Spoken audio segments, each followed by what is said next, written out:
The biggest phone rivalry of 2025 is officially here, and this time, it's closer than ever. Apple's brand new iPhone 17 Pro Max is stepping into the ring against Samsung's Galaxy S25 Ultra, and the results might just surprise you. After years of iPhones and Galaxies trading blows, this matchup feels like the most evenly matched flagship battle we've seen in a long time. So, let's break it down and see which phone actually deserves the crown this year, and whether Apple's latest upgrades are enough to pull people away from Samsung's ultra-premium ecosystem. First up, the design changes this year are more interesting than they might seem at first glance. Apple has given the iPhone 17 Pro Max a subtle but meaningful redesign, including a brand new camera plateau on the back. It's a big shift in look and feel, and it's now built with aluminum again, a return from the stainless steel and titanium of previous years. Why? Likely to improve heat dissipation for the powerful new A19 Pro chip and make the phone lighter in the hand. There's also a new ceramic shield back glass that's 4 times more crack-resistant and a second-generation Ceramic Shield 2 on the front with improved scratch resistance and a 7-layer anti-glare coating. It's a big durability step up for Apple. Samsung, meanwhile, sticks with its premium titanium-coated frame and iconic floating lens camera design. It's still sleek and still premium, but it does wobble a bit on a flat surface. Its Gorilla Armor 2 glass has better anti-reflective performance than Apple's new coating, so screen visibility in bright light is still slightly better on Samsung's side. Both phones feature huge 6.9-inch OLED displays with 1 to 120 Hz refresh rates. The Apple's new anti-glare layer helps, but Samsung's display remains the champ for outdoor visibility. Brightness is excellent on both, and they can dim to under 1 nit, a small but underrated feature that makes them perfect for bedtime scrolling without burning your eyes. On performance, Apple and Samsung are practically neck and neck this year, but with a few key twists.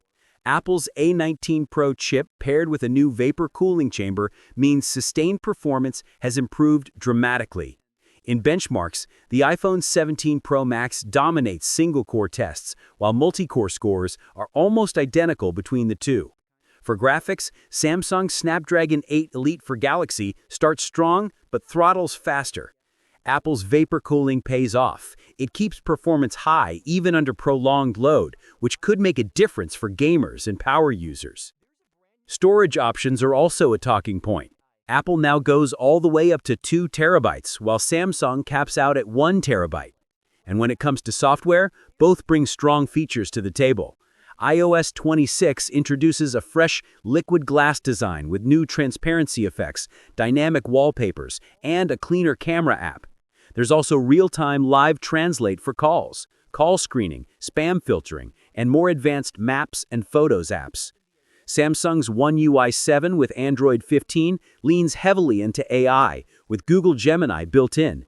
You get conversational assistance, text and voice summaries, cross-app AI features, and image generation.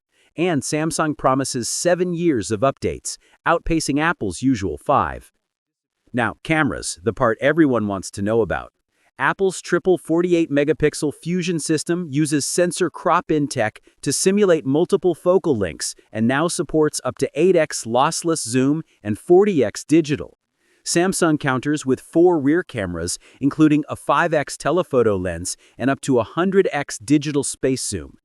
In real-world shots, they're extremely close in quality, but with slightly different personalities.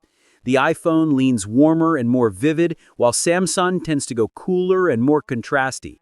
At night, Apple pulls slightly ahead with smoother shadow detail and better highlight control. Samsung wins at higher zoom levels, delivering more detail and less noise at 10x and beyond.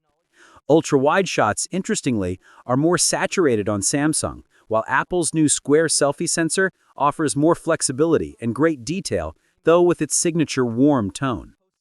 Video is also close, but Apple continues to lead in pro-grade options with ProRes RAW video for creators who want more control in post-production. Battery life is another area where both phones shine. Apple finally crosses the 5,000 mAh mark, 5,088 mAh in eSIM-only US models, giving it an easy 2-day battery life. Global versions have slightly less, but still an upgrade over the past year. Samsung stays conservative with 5,000 mAh, lasting about a day and a half. Apple also improves charging speeds, now hitting 50% in just 20 minutes with a 40-watt charger. A welcome change. So where does that leave us? The iPhone 17 Pro Max is a true step forward for Apple. It's more powerful, more efficient, more durable, and finally catching up in areas like charging speed. Its sustained performance is a real highlight and could be a deciding factor for gamers or heavy users. The camera improvements are subtle but meaningful, especially at night, and features like ProRes RAW video make it a serious tool for creators.